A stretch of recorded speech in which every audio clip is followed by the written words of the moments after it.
Okay, hi everybody. Welcome to the new hybrid world. And our theme today is how will we protect staff as we move into the new hybrid world that we've got living here in APS's offices and online out there in Zoom land. So for the day, I just introduced you. We've got three presenters. I'm the bread in the sandwich, and Alex and George are the jam. So I'm Edward Bearcroft. I'm Chief Digital Information Officer for APS, and I'll be moderating. We have Alex Pryor, who's from our South African partner, who do digital development for us. They're a 5,000 strong company from South Africa who are working with us closely. And then finally, we have George on my left, who you can see next to me in the video.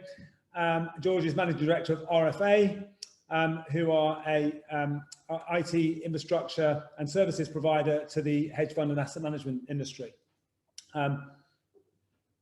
What we're going to talk about is this idea of how we're going to protect our staff. And I thought, I mean, this has probably been seen by everybody on LinkedIn, this who drove your digital transformation.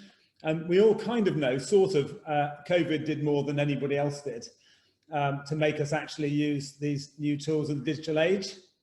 But possibly it isn't finished and it isn't fully effective.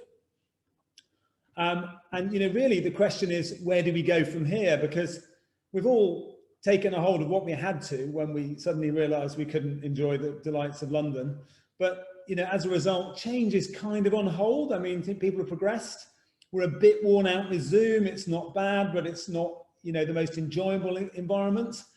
Home office, I love it. It's good for some, but it's not for everybody. Collaboration is something that doesn't look as easy as it sounds. And, you know, especially when you're remote, how do you make it happen? And, you know, what's really interesting is suddenly London, well, you might as well be in Lancaster or Lahore. There's no difference. And this is creating change. And then, you know, as we implemented, we were pretty quick with getting stuff done, well done, but possibly we thought a little less careful than we should do about security and regulatory compliance angles. And these are things we should all really worry about. So I think this is a story of digital transformation, which has been born to us on the COVID wave. But if you think about digital transformation, it's always really been about, well, it's been about lots of things, but what we expected to get out of it was operational excellence, new business models, and above all, frictionless interactions for our customers and for ourselves. Well, I'll ask you, is your operation any better since COVID started? Have you built any new businesses? And has the dial moved on making it easier for your staff to operate? I know as a customer, it's not got a lot better for me and many of the businesses I deal with, at least the ones that aren't Amazon or Google. Often their services have been quite, you know, poor as they've moved forward. So what we think is there's a roadmap that we need to follow. And really, you know, it was kind of forced upon us. We had the lockdown, we had a rapid response, we upended some prior beliefs, we did some things we didn't think we could do, and we got on with BAU, we made it happen in the best way that we could. And we dealt with the immediacy of security and occupational health and the public health issues. We're now starting in this process of sort of unlockdown, and to some extent, not that I've done much of it, we're in this migration to mixed work. And we need to work out how that's going to happen. We've got new rules, we've got an approach, well, people don't seem to be rushing into it. You've got, you know, the idea, I think I heard from a property survey that we go from around one to 4 people, 1 people to 4 square feet to 1 to 15 square feet. So that's a huge change in the way we're going to occupy space. And we've really got to sort of, in this phase, restore and secure operations which haven't been secured and go and fix those holes. We need to deal with the ongoing process of national lockdowns and local lockdowns and ever-changing rules, which frankly I don't understand. I'm not sure anybody does.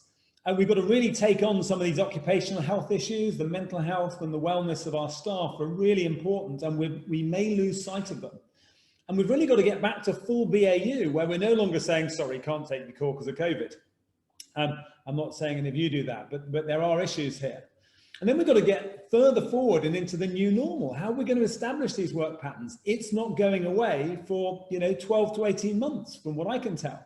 we need to really optimize our work practices. We're going to need to manage the digital culture and tooling. We're going to need to change, transform, pivot, start to make progress.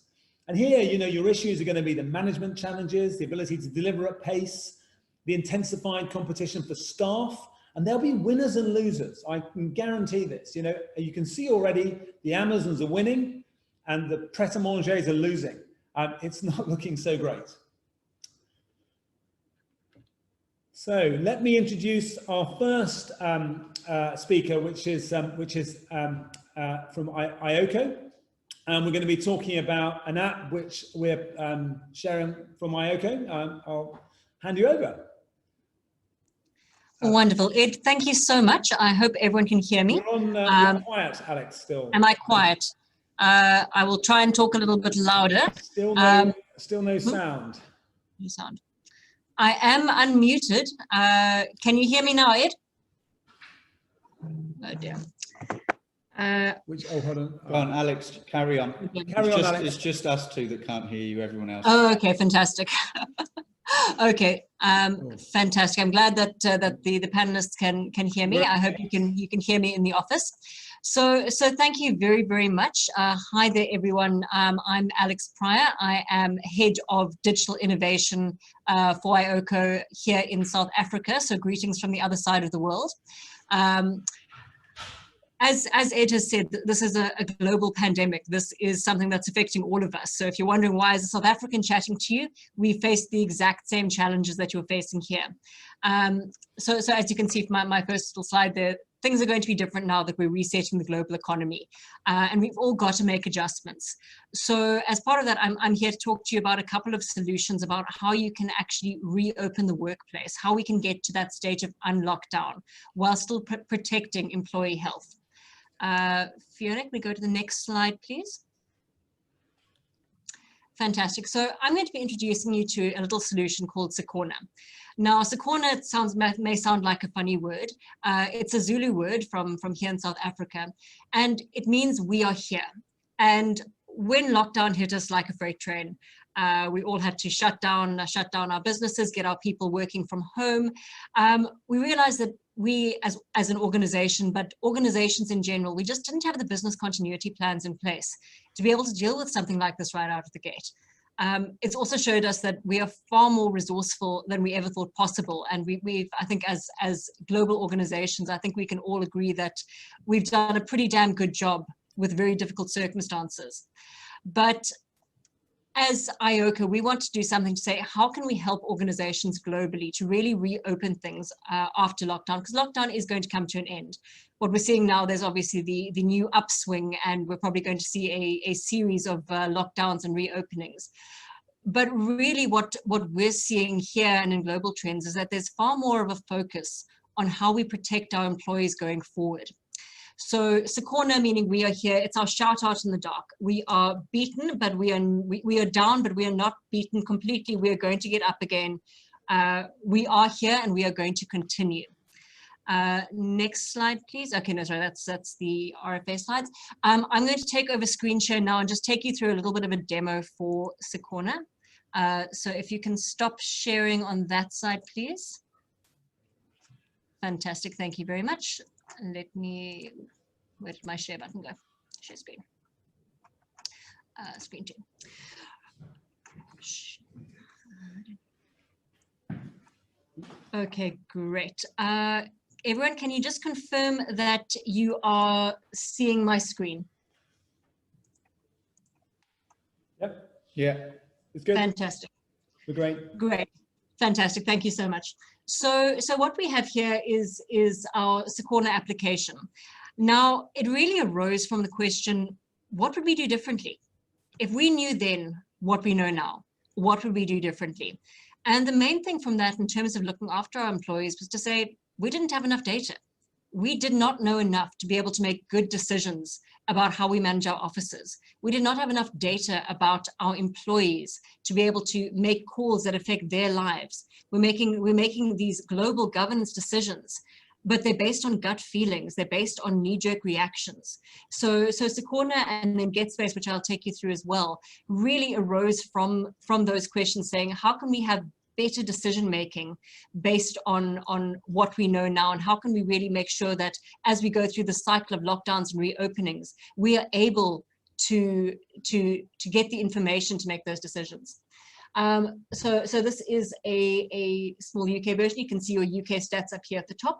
The main purpose we're going to take you through is the check-in. So just do a little bit of consent, make sure we are GDPR compliant.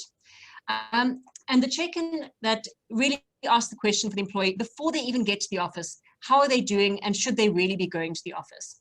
So if I go through my location, let's say I'm in London, I'm really sitting in Cape Town in South Africa, and it's a lovely day here, but we'll say I'm in London.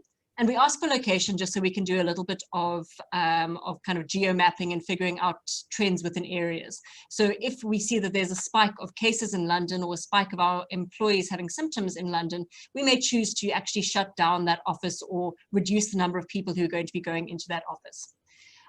Then my health check, and for the purposes of these demos, I always give myself COVID, just so you can see what happens. I don't actually have COVID at the moment. Give me time. So the main symptoms, obviously cough, hard to breathe, and a fever, sore throat. And we ask a few extra symptoms questions that are aligned to the World Health Organization as well, just so we can track things here. So let's say I've got a bit of a loss of smell and taste as well. So if any diagnostician looked at that, they'd probably refer me for a COVID test immediately. But for the purpose of this, we're asking, should I be going to the office? Now, I don't think I've had contact with anyone with COVID in the last 14 days. I haven't tested for COVID.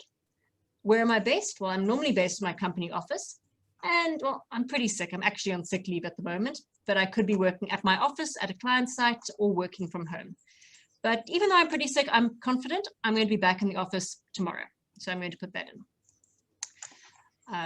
Then the next bit is just some demographic information, and this goes to building my risk profile. Now, just a note on this, if you're using the logged in version, you'll only ever have to do this once unless your data changes. But for today, just so you can see what it looks like, I want to take you through it. So here I am. There are 4 people in my household. I'm lucky, I don't have any medical conditions. I don't have any pre-existing, I don't have anyone living with me with pre-existing conditions. And this also builds a risk profile, because it's not just about protecting your employee anymore. It's actually about protecting their families as well. So if they've got an elderly person with them at home, you may want or need to make provision for them as a higher risk worker. Here in South Africa, we're actually mandated by the government that we have to make special provision for anyone who's in a higher risk category, but also just as from a looking after employees point of view going forward. This gives you the information to enable you to do this if you so choose or if you are so required. The other way around, of course, is I'm perfectly healthy, but I have a healthcare worker with me at home, which automatically puts me in a higher risk category of bringing COVID into the workplace. But I don't, so I'm going to say no. I am able to work from home, so that's great. Obviously, we know there's some people who can't work from home, and we've got to then take their risk status and whether they're able to work at home or not into account. I use a car, but obviously if I use public transport, I'd be in a slightly higher risk category. It's not going to block me from going in the office if I take public transport, but it's important to know what proportion of your staff members do take public transport, so you can make decisions around how you reopen your office. So there we go, I'm going to submit. Oh, and immediately it's told me, hey, we picked up you've got symptoms. You're not allowed to go to the office unless your symptoms have cleared. It also recommends that you see your doctor or call one of the helplines. But immediately you've got this decision made for the employee before they've even left home. They're not standing at the office, they're not standing at reception, they're not coughing on people, they're actually going to stay home. Just to take you a few other features before we get into how they're actually going to get into the office. Nearest test centers is 1. I'm going to block my location because obviously I'm sitting in South Africa. So we can put all the test centers in. So these are just a few test centers around London that we've put in for illustrative purposes. And if I click through, it will then give me directions and open up in Google Maps. Just a side note here, this application is available on both the web, both within a browser and on your phone. If you open it up on your smartphone, you will have an option to install it onto your phone. It behaves exactly the same as an app, but you don't have to go via the App Store. I go back, my symptoms checker. So symptoms checker, this is basically education for employees. This can be expanded or reduced, but really this application is about giving the information that the employees need in order to be able to make an informed decision around their health.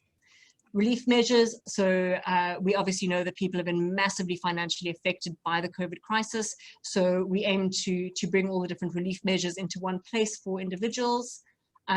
Donations, we can link this up to a COVID-related charity of your choice. Helplines, any specific helplines that you need around this so that employees can reach out if they need help.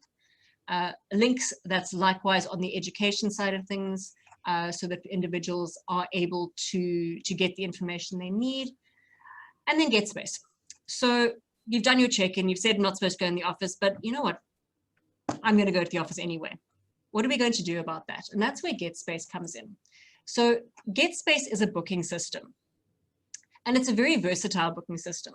So I've done my check-in, but now I actually want to get into the office. So, oopsie, let me actually go back here, my favorites. What I want to do, and now I'm talking from an organizational point of view, I've got this office. I can have 1,200 people in the office. But I'm really not comfortable with that. As Ed was saying, we've gone from a one person in every 4 square feet, I think it was, to 1 in every 15. So you can't have as many people in the office as you used to. So this particular application allows you to manage that occupancy. So that in this example here, we've got a 50% occupancy limit, meaning 600 people are allowed in the office. But maybe you say, actually, my comfort level is 30%. Perhaps my comfort level is 100%. Perhaps legislation says you are only allowed to have 25% of your workforce back in any office. So this allows you on the fly to be able to change how many people are allowed in the office, and then allows people to make bookings for that space. So we can see here we've got various different listed areas. We've got an agile workspace, so this would be a hot desks area, for example. And under here we've got various meeting space. So I'm going to go and make a booking. I want to come and sit here. I want to go next week, and we're going on Monday and Tuesday. Put my request through. And it's noticed that I have not recently done a check-in on Secorna. So I'm quickly going to do that off. Let me quickly do that. Yeah. So I'm going to come through here to my Secorna application, and you'll quickly see the South African version.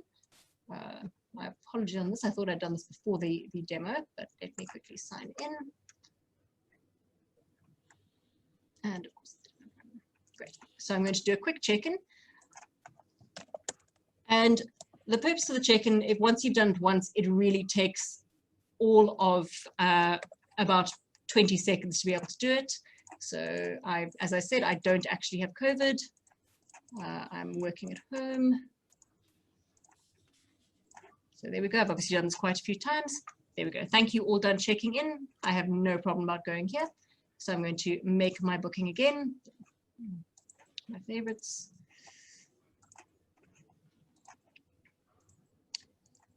So there we go, Monday and Tuesday, and it's going to submit, and there we go. I've got my access permit. So I'm done. If I click here, I can see my current bookings, and I can see that I've been booked into the head office on the 14th and the 15th. And I can see here we go. And when I arrive at the door, I can then show this permit. I can also book myself into meeting rooms. I can book myself into individual desks. We can set Get Space up for parking.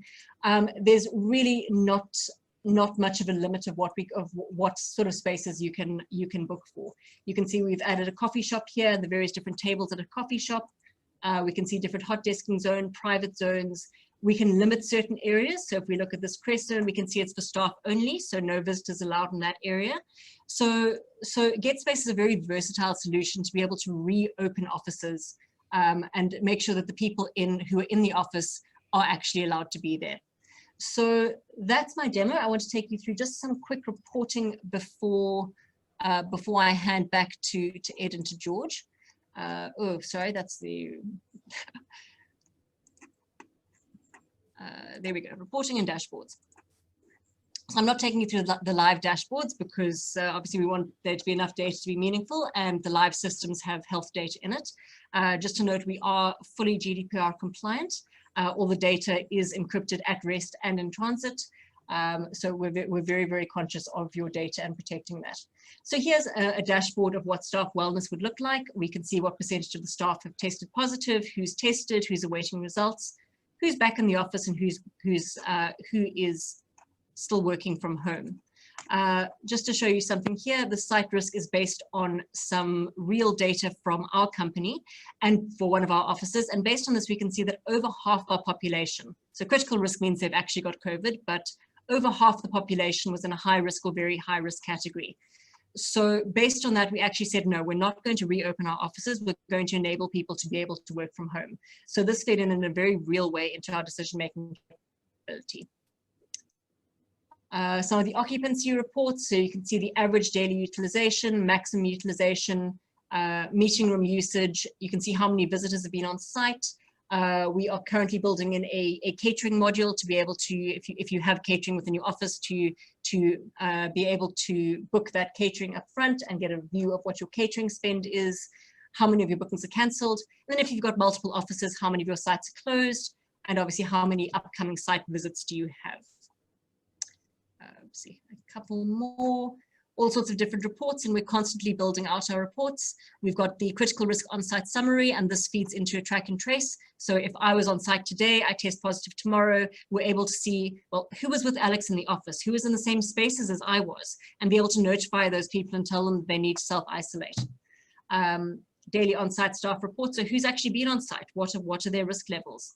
Upcoming sites, site summaries, comorbidity reports, meeting room reports. We're really building these out on a quite constant basis. And just to take you through a few. So here we go, it's critical on-site summary. We can see that John Doe has tested positive for COVID. He has had contact with a COVID-19 person. He was in the office on the 2nd, he's just checked in on the 3rd, and we now have some decisions to make based on that. Daily on-site staff report, we can see the individuals who've been on site on the day, what role they are in, where they are, and what their risk rating is. Site utilization, so this looks at all the different locations for your organization, and you can see week on week what percentage of your building is actually being utilized. So we know, because we've opened several of our buildings, that under a certain utilization percentage, it's actually not worth our while to have the building open, just in terms of the costs of the cleaners and the ongoing sanitization, having the staff and the check-in staff there. So you can then use this utilization report to say, is it worthwhile having this building open? Is it even worthwhile keeping this building? We're seeing a big trend of businesses giving up their offices, moving to a trend of working from home. So this data feeds into your decision-making process here. Upcoming site visits, very simple, who's booked to come into the office, different type of a view, so all the different offices and the staff who've been on site. Staff summary report, so this really goes into looking at your staff and what their different risk ratings are. And if you click through, and I don't unfortunately have that slide here, but if I click through on Jean Gray here, it'll give me her full profile, who she is, what her risk factors are, why she's high risk, and whether she's currently exhibiting any symptoms. So if I need to make a decision on an individual employee basis, I'm empowered to do so. So thank you very, very much for your time. I'm not sure whether we are addressing questions now or whether we're going to do them at the end, but please, I do welcome any of your questions. We're happy to answer anything, and we're really, really pleased to be able to show this to you today. I think questions would be really good right now, and I'd encourage them. So everybody can use the Q&A tab, but it would be great if anybody's got any questions for Alex, or anything else for that matter. Always difficult to get questions in these situations. You can also add them as we're going along, and we can try and group them all together at the end if it's easier. So just as things come up, do please ask questions. So I'm just going to crack on with the technology components now of the kind of people, policy and technology elements that we're thinking around from a security perspective. I think to reiterate some of the points the guys have said already, you know, people are in an emotional position right now. You know, there's been a lot of heightened change. It's been very fast. And that's really a hacker's dream. You know, if you think about the combination of emotion, the fact that technology for companies is having to change very, very fast, but in a very public way. All the hackers know what's going on. They all know that the web filtering that traditional or tier 1 banks use in their firewalls is not working for people at home right now. They know all of the gaps, and those are the things that I want to try and talk about a little bit today, without saying that I know everything about every company out there and how they do it. There's a lot of unpreparedness from technologists. IT firms that look after companies, one of the big questions that firms always asking an RFP is, what happens if more than a handful of your clients go into BCP at the same time? It's just happened, right? So there's a lot of IT firms, unfortunately, that don't exist now after the last few months, which is a shame. And then there are some that have done very well because they were prepared. And the same applies to IT teams within banks and other companies. And a lot of this really, if you think about it, is the move from centralization, which is what technologists and companies have been trying to achieve for years and years, to now being forced into decentralization. And the same applies to cybersecurity controls. It applies to things like training, which Ed's going to come on to a little bit later. And obviously it applies to things like policies, procedures. Long gone are the days of needing a site for DR where you all go to another office with a desk. Everything's changed a lot. And so these are the kinds of things I want to talk about. And I also want to clarify that, everyone is talking about this shift from having an office to suddenly having everyone doing remote working, right? From an IT perspective and an IT engineering perspective, all of my teams, for example, at the moment, we've got almost 300 globally. They're not remote working. We've got a company with 30 people that now has 29 satellite offices, because we've got to think about the printers. We've got to think about the phone. We've got to think about, who else is touching that computer? Where's the paper coming from? It's basically satellite offices. And this is the challenge for IT people. So I'm going to talk about a number of things in a certain order, and I want to sort of give some useful pointers along the way. And the first is really about protecting your homes. So from an IT perspective, a lot of engineers, when they're thinking about cybersecurity, they become a little bit perfectionist. They don't want to roll technology out until they've tried and tested it and it works. And that was another downside of COVID, because no one had time for that. Yeah. And so really being a perfectionist was kind of the enemy for IT people during this process.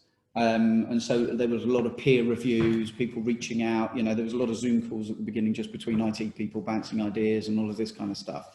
And most of that has been overcome now. One of the biggest things though in all of this was around doing short-term fixes, but were they also safe, right?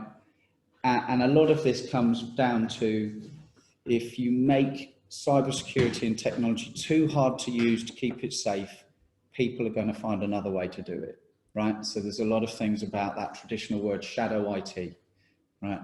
Who's suddenly signed up to a Hotmail account because it gives them 1 terabyte of OneDrive storage, right? Who's got a free Dropbox account now?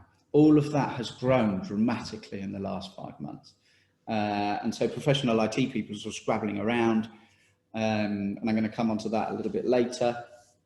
The same applies if you're slow to adapt. So if your IT teams have been slow to adapt the technology to give you those functionalities, you're going to do the same, right? Even if it's emailing confidential data to each other that you wouldn't normally do, that's still a risk around the decentralization. And then the last thing is about user experience. Everyone's panicking. They can't work all of a sudden. They're at home. That pool of 15 laptops you had for your BCP plan doesn't work for 100 staff anymore. So, and you can't buy, load more on Amazon because guess what? Supply chain's dried up because people aren't making them anymore. They're all at home. So there's all of these knock-on effects that happened at the beginning that are important to touch on, I think. Then I think in terms of the home working people specifically, you had to target the people that were at risk, and you had to communicate with staff. Companies that weren't communicating with staff had this massive issue where people were saying, we've got a laptop, we don't know how to work, what's the process? People weren't replying because they were so focused on what they were doing with the business. And so communication has improved dramatically in firms that I work with and that I've seen, and things like Zoom and Teams, and obviously massively helped with that. You know, I'm controlling the Zoom session today, but probably anyone in this room could have done that because we've had to over the last 5 months. I was just picked on, like I am with the rest of my family when their printer broke. So then you have things like shared networks. You know, traditionally, you had people who had a home network. If you're a young professional, you might be in a shared house. What are the other people doing in that house? Are they people that potentially have access to your computer because they work in that area of IT and they shouldn't have because you're working on health files? You have all of these considerations to think about. And what we've been saying to our clients is ideally, if you can get a Wi-Fi router that allows you to create more than one Wi-Fi network, do that. Then at least you can control what internet you have on your own device. And a lot of advice from your own IT teams will have come from that. The other thing is bandwidth was a problem. You know, we were helping a lot of our clients upgrade the bandwidth because all of a sudden the kids are at home, they're playing games, they're using Netflix, Xbox is downloading its updates because they haven't turned it on for 3 months. You know, while you're trying to do a Zoom call, you know, and synchronize files maybe in your free Dropbox. So all of these kind of things were challenges. And then obviously in a security perspective, the most challenging thing for companies was managing rogue employees who potentially were being put in a perfect scenario for them to take that spreadsheet, which had all of the data that they needed for them to move to the next step in their career that they wouldn't have normally had. And then obviously you have the people who unfortunately are not IT literate for whatever reason, who just couldn't function because they're used to bothering the IT team in the office constantly. So there's all of these kind of things that really were required to be looked at. And then just to cover one more point before we move on to the next slide. The key things really that were the challenges for people, and I think still are today, is the ability to react fast to how people connect for their data. So I just want to run through 4 main processes, right? You've got the traditional one, which is a VPN, which is a virtual private network. And essentially that allows you to take your laptop device or your phone these days as well and connect it using software to your office network. Now, this works fantastically well if you use what's called a sniff test, which I'm going to come on to later, but it basically checks that the device is safe. So normally you would only use a corporate device and then you can connect to the network. What's been seen a lot, and what we've seen a lot in terms of breaches where we've had to get involved, is people saying, we don't have enough laptops, go to PC World, buy a version of Office, connect to the VPN, and then we'll connect to your machine and sort it out. But that time lag, it's too late already. So that has been an issue. VPN technology's improved dramatically in the last 5 months, which is fantastic. The other technology is using portals. So using web-only versions of file storage, you know, the web-only version of Dropbox, the web-only version of OneDrive, SharePoint, all of these kind of great applications for file sharing where you can't download it, you can't print, there's control. If it's configured properly, brilliant. If it's been rushed and all of a sudden your marketing team have been able to synchronize the whole of your HR directory, you've got bigger problems, right? So again, managing but not being the enemy around IT. The other one is remote access. A lot of firms have used tools to remote back into their PCs in the office, which worked brilliantly for a period of time. And then the company that was managing their office decided they were going to do air conditioning maintenance because no one's in the office anymore and the power was down for a week.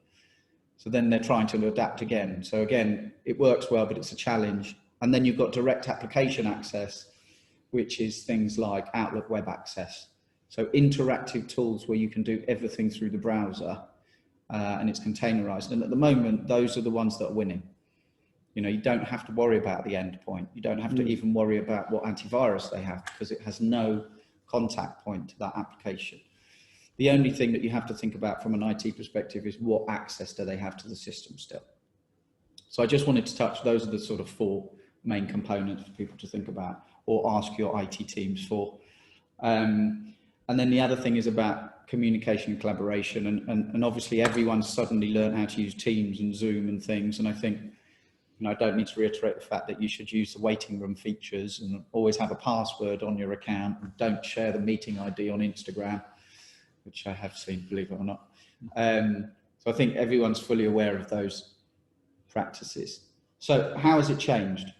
So originally, we were helping all of our client base. You know, we work with about 190 odd alternative investment firms globally. So it's hedge funds, you know, high volume trading, Bloomberg terminals. That's a bit of a challenge from home.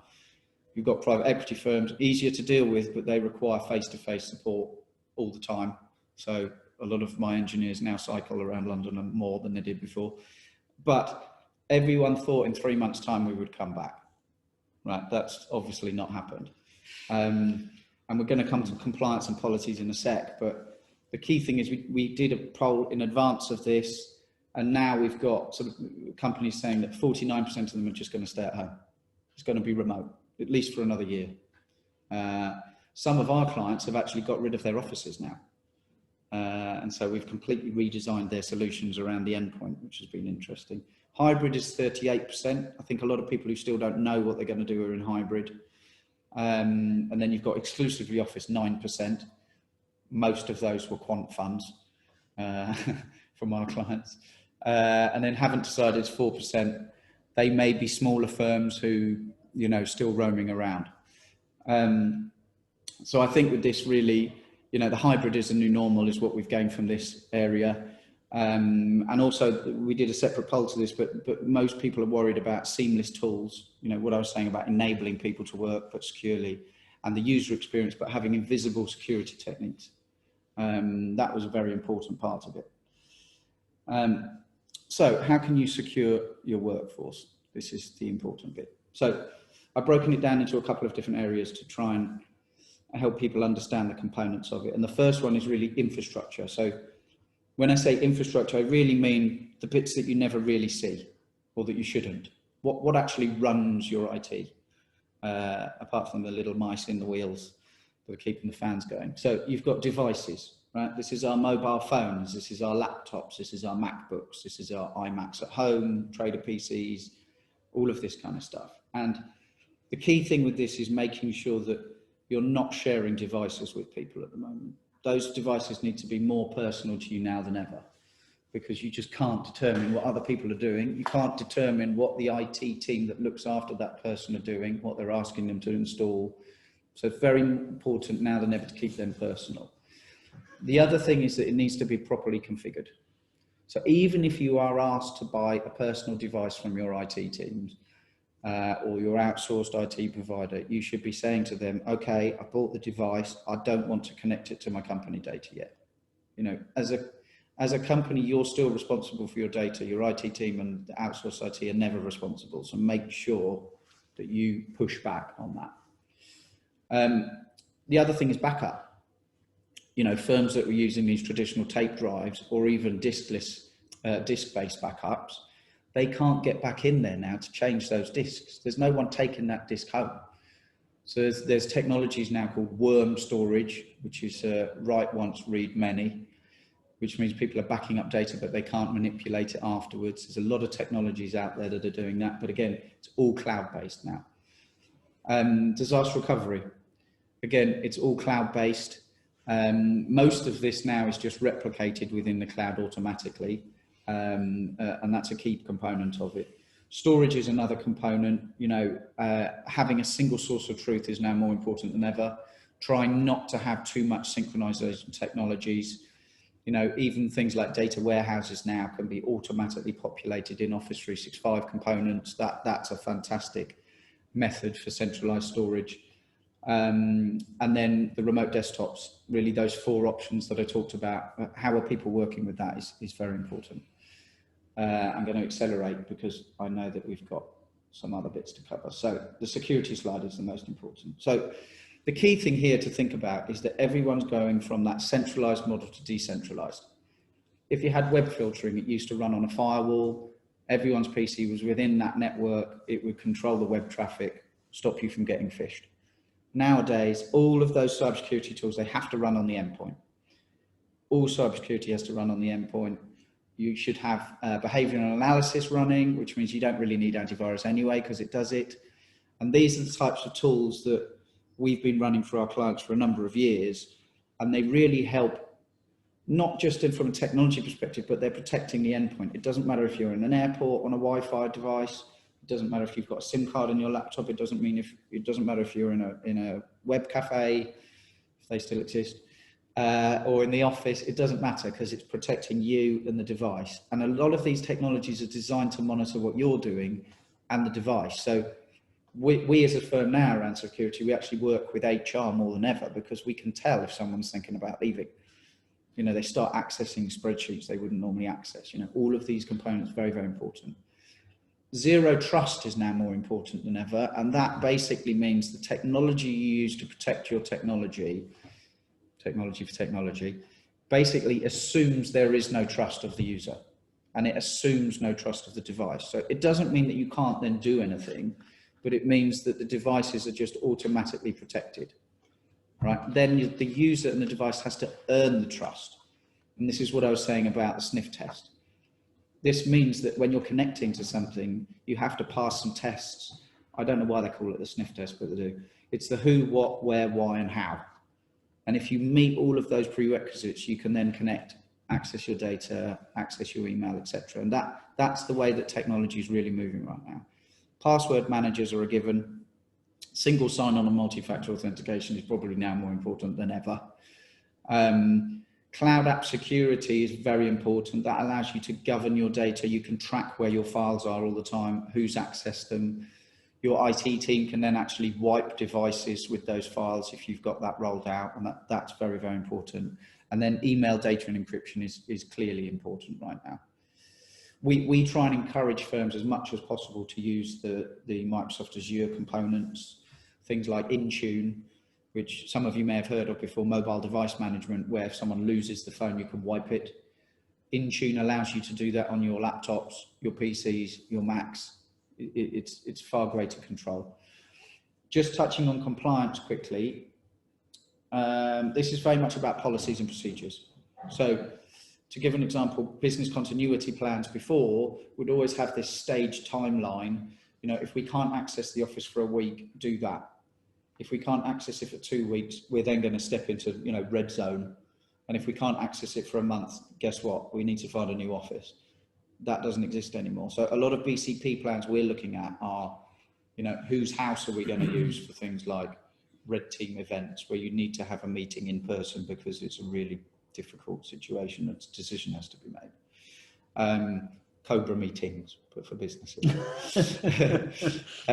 You know, what are we going to do about software if our trading system goes down and it's running on Azure? Can we move it to AWS or vice versa? You know, so there's those components that have to be thought about. And, you know, policies need to be updated. Your risk management processes obviously need to be updated, because the people checking it might not be able to check the risk mitigation activities anymore. A lot of people we work with have been automating some of their manual processes to help with compliance. Things like market abuse monitoring tools, the reports that come out, rather than people checking them manually, they've actually got AI now that we overlay on top to check it against last month, to try and reduce the amount of manual checking so that those reports aren't being spread out across too many people. You know, automation of investor reporting, for example, because people used to work on them for 2 weeks and compare the diagrams and things. So there's a lot of things you can do around automation technologies as well to protect people from a compliance perspective. The other thing is around data governance, which I've kind of talked about already, but there's a lot of tools around there. One of the ones I would probably say is what's called information rights management. And that's just the method that's used, but it means that you can actually tag files like you used to do for data categorization with GDPR. So you could say every file that's in the HR folder, no one can ever add it as an attachment for an email, for example. And then you can make exceptions. So that's sort of, again, it's zero trust. Then someone has to earn the trust by making the exception. So tools like that are very, very prevalent. So the other thing, we talked about collaboration, so I'm not going to touch on that too much again, but I think the key thing here is making sure that people are focusing on this collaboration tools out there for file syncing and for communication, like Zoom and Teams and SharePoint. Fantastic to use, but the one focus has to be configuration. The configuration of those things has to be right. Don't roll it out if you're not sure, because before you know it, all those files are synchronized all over the place. making sure you've got a single source of truth. So potentially you could roll out SharePoint, put your files in it, but never allow synchronization or downloads. Force people to just work on it within the browser. That always works quite well in a short term. Teams, Slack, Zoom, all of these components, make sure that they've got encryption keys coming up in the corner. Make sure you've got that padlock. Make sure you're using passwords for meetings. If you're hosting a meeting, always make sure you're the first person on it, so you don't have too many people jumping on. And the same applies to things like Outlook and attachments. Make sure you've got those information rights management elements on it. The last thing I wanted to talk about, and I'm skipping a little bit here, but I just want to talk about training very quickly before Ed comes on to proper training. But, you know, phishing attacks, right? During this period, I told you, hacker's dream right now, it's a public event. Google reported, even in June 1st, 350% increase in websites that have been created purely for phishing attacks globally. So there are lots and lots of tools out there for online training just for phishing. It covers things like GDPR, data protection. They get really good sort of 15-minute training sessions. There's a guy called Kevin Mitnick, who was the first hacker who went to prison for hacking a phone system. He does some fantastic ones on there. He's a little bit monotone, but they're really good. And then you can do testing as well, just to, when you get new staff, you know, they're not going to come in for the normal testing, test them online. These things are sort of £2 per user per month. I cannot stress enough how important awareness is to staff.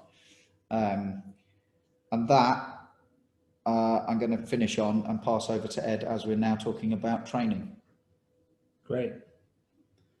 Yeah, so I mean, that's really awesome, George. Just, you know, just summarizing, you know, where we were, we're protecting our staff, and we've talked about protecting with Alex our staff's health and well-being, and providing tools that let it be easy for them to successfully participate in the new mixed economy of in place and locally. And, you know, George has talked about the many, many things we've got to get our heads around, and how to think about how to deal with the technology we're equipped with, and how to optimize it, which we haven't done yet. And there's a lot of dangers in there, and we should definitely worry about it. That's a lot to have in your heads. And, you know, actually, I think this is where I'd say, you know, so COVID has accelerated our digital transformation. It's a good thing we moved fast and we didn't adopt this perfectionist attitude. And it's great we've adapted these tools of Zoom and Teams and COVID and chat and stuff, and we've changed some of our processes. But I'll bet you most people aren't very comfortable.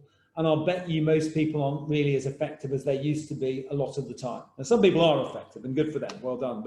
But I think, you know, and I'm actually pretty happy in a remote world, but, you know, not everybody has got that environment to live. I think George has been brilliant about the people who are in a shared household. Many of us don't empathise with that because we live in our house with our kids, who we can trust, I guess. But you know, I think that was a really, really good point about context is so important. And the idea of empathizing with your people's context and using that to build what you're doing is super important. I think also, you know, this mindset thing, it's something that, you know, we've really got to change our minds about what we used to think was the case. And that's really why, you know, we talk about training here, this corporate dilemma. What if we train them and they leave? Well, what if we don't and they stay? If we don't and they stay, they'll do the wrong things. And that's really a problem. And I'm sort of, you know, I think George sort of talked about the necessary training, the base level, you've got to be secure. What I'm sort of going to talk about, and APS is offering, is the transformational level. How can we get people to be genuinely optimized and effective? And I think, you know, what we sort of know from this new world is, whilst we've got going and we're handling sort of BAU, we've sort of lost that informal economy of chat and chance meetings, and before the meeting and after the meeting, all the things that went on that we didn't plan. I mean, as planned Zoom meetings, fine, but it's not the same as a drive-by chat with a couple of people you meet in the corridor. So we're losing that. And I know for sure that in losing that, we're losing a lot of what I let our companies thrive. And that's a problem. Clearly, you know, individual challenges vary because, you know, some people are more adaptable than other people. Your age or your style or your attitude to tech or your, you know, your living location can all affect how you adapt to it. And I think, you know, all of this put together, it's now coming up to autumn and winter. We've survived the 3 months, which has stretched to, gosh, is it 6 months? I forget how long since March. But, you know, we've got an autumn and winter to come. we've got to keep ourselves going and charge ourselves up. And I think we should really think about how that long run in that we've got to take is going to run. So, you know, really, this is all about building culture, what I think of as the soft stuff. They call it, you know, they say the soft stuff is the hard stuff, because the hard stuff we can just move around and make it happen. The soft stuff, well, you don't even know if it's going on. I don't really know if people are changing or adapting. I don't know if they're well at home. So it's kind of hard to deal with. And so we've got to build this environment, this culture, which lets people prosper. And, you know, if I look at culture and this digital transformation thing, why it hasn't worked most of the time, why we aren't all like Google and Amazon, is mostly because we don't do things the way they do. That's because we do things like we always have, because we're not very changeable. I mean, honestly, and George made a really good point about the user experience needs to be good, because mostly the technology we equipped ourselves with, at least for the last 20 years, is worse than the stuff when we get to use when we're at home. Well, that just isn't good enough. You need tech that works as well as the stuff we can get in our home lives. And, you know, what really matters in this culture is, you know, we're going to have to change our organizations to much more enable things to happen without it being directed in the command and control economy. You know, why do we need organizations that are really focused on what they're there for, really focused on their values, really transparent about what they're doing, and really able to evolve. So George really put it well. You know, we stopped having perfection and we got stuff done. The important thing is that we learn from the things we do. And that's a part of progressing. What we did at APS is we sort of took the opportunity of COVID to learn how to transform. I joined relatively recently, and I've done some things in creating corporate agility, and I've been, you know, stung by the hard things, and I've enjoyed the good things. But we're trying to kind of drink our own champagne as we propose corporate agility. And we've sort of, on the one hand, transformed ourselves, and on the other hand, we're going to bring those lessons to our customers. And one of the ways we're going to bring it to our customers is via our training program. Really, you know, what we did was focus on getting our sort of leadership to be an agile thing. You know, basically train ourselves, do some stuff, review how it went, learn about what we learned, and make some more changes, repeat the cycle. And that's a really great way of working. And again, I think that's something that George has really talked about in what he talked about. And what we also did was get really energized about what are we here for? What's our purpose? What's our vision? What's the missions we're trying to achieve in, and what will tell us that we're actually achieving that, and what objectives we've got in the short run.